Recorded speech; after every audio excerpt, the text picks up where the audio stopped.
आज जैसा कि हम सभी लोग जानते हैं, भारत की प्रथम शिक्षिका महिला राष्ट्रमाता सावित्रीबाई फुले का महापरिनिर्वाण दिवस है।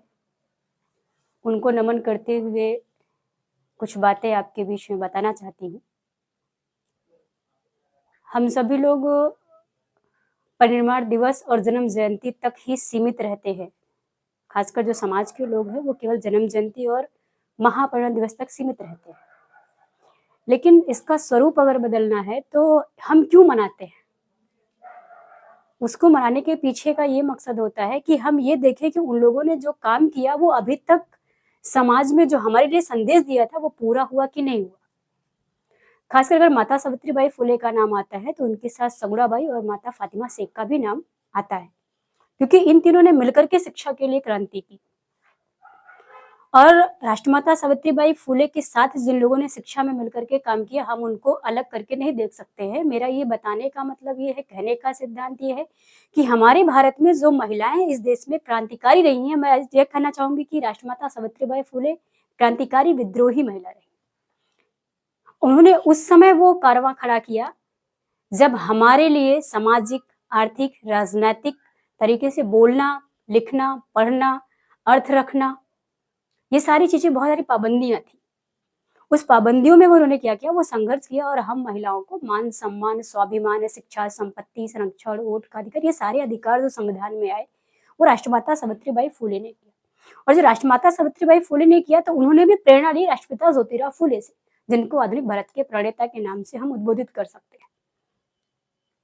और इतना ही नहीं, राष्ट्रमाता सावित्रीबाई फुले का अगर कार्यकाल देखा जाए तो पूरे, अगर महापुरुषों की हिस्ट्री उठाई जाए तो राष्ट्रमाता सावित्रीबाई फुले एक ऐसी महानायिका रही है जिनका सामाजिक जीवन सबसे ज्यादा है। यानी पुरुषों से ज्यादा अगर महिलाओं का किसी का सामाजिक जीवन का स्तर आता है तो राष्ट्रमाता सावित्रीबाई फुले का आता है, उनके साथ सगुड़ाबाई और फातिमा शेख जी का आता है। हम ये भी जानते हैं कि राष्ट्रमाता सावित्रीबाई फुले हमारी जो महानायिका थी, उनका जो अंतिम दौर है, उनकी जो मृत्यु का दौर है, वो भी एक महामारी के कारण हुआ। यानी वो समाज का कार्य करते करते जो है अपनी जिंदगी को अंतिम समय के पड़ाव में गुजारी। और राष्ट्रमाता सावित्रीबाई फुले का एक बहुत अच्छा स्लोगन है, बहुत सारे स्लोगन है, लेकिन मैं आपको कुछ पिन पॉइंट देना चाहती हूँ, क्योंकि हमें वो चीज को ध्यान देना, आज के समय वर्तमान स्थिति में हमें उस चीज को ध्यान देने की जरूरत है। राष्ट्रमाता सावित्रीबाई फुले कहा करती थी कि हमारे अंदर एक ही अज्ञानता है। वो है क्या? वो जो अज्ञानता है वो अशिक्षा की अज्ञानता है। यानी कहने का मतलब है, दूसरा पॉइंट ये है कि वो शिक्षा की तरफ इंडिकेट कर रही है कि हमारे अंदर जो अज्ञानता है वो अशिक्षा की है। उस अशिक्षा को दूर करने के लिए हमें शिक्षा ग्रहण करना पड़ेगा, हमें शिक्षा लेना पड़ेगा। लेकिन अगर आज के समय की हम दौरा करें, हम आज की स्थिति को देखें, तो आज भी भारत में जो रूरल एरिया है वहां भी आज महिलाओं को केवल शिक्षा को लोगों ने किचन तक सीमित रखा है।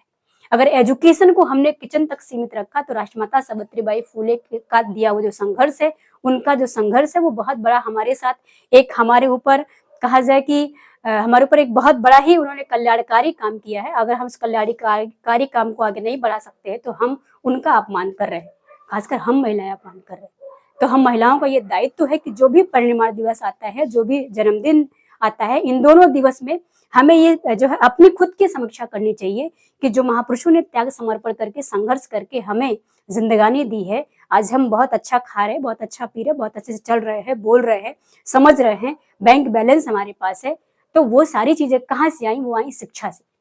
ये भी कहा गया किसी समाज को अगर गुलाम बनाना है तो शिक्षा और संपत्ति, शस्त्र, तीन चीजों को हटा दिया जाए तो आदमी गुलाम बन जाता है या समाज गुलाम बन जाता है। सबसे पहली सीढ़ी शिक्षा की है कि एजुकेशन जो होता है वो बहुत जरूरी है।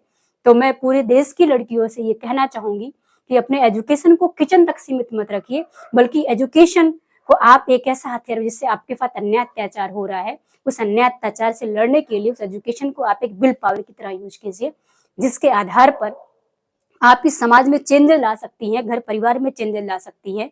क्योंकि जो माता होती है वो, जैसे हमारे लिए तो भारत की प्रथम शिक्षिका महिला राष्ट्रमाता सावित्रीबाई फुले है, वैसे एक जो महिला होती है वो अपने बच्चे की प्रथम शिक्षिका होती है। बच्चा बाद में सब कुछ सीखता है, पहले अपनी माँ से सीखता है। तो आप अपने बच्चे की एक शिक्षिका भी बनिए और उनकी माँ भी बनिए। ऐसा बन करके अगर आप काम करते हैं तो आने वाला भविष्य हमारा उज्जवल होगा, आने वाले भविष्य में हम बहुत आगे जाएंगे। मैं पुनः राष्ट्रमाता सावित्रीबाई फुले, शगुड़ाबाई, फातिमा शेख को नमन करती हूँ और देश भर के लोगों से, भारत के लोगों से, खासकर SC, ST, OBC, minority, Bahujan Samaj की महिलाओं से ये निवेदन करना चाहती हूँ कि राष्ट्रमाता सावित्रीबाई फुले के संघर्षों को पढ़िए और अपने संघर्षों का आकलन कीजिए।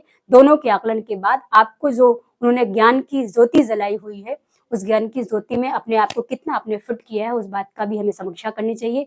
जो अधूरा काम है उसको पूरा करने के लिए हमें जिंदगानी और जवानी लगानी होगी।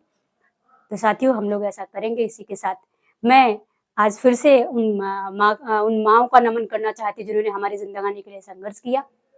जय भीम, जय भारत।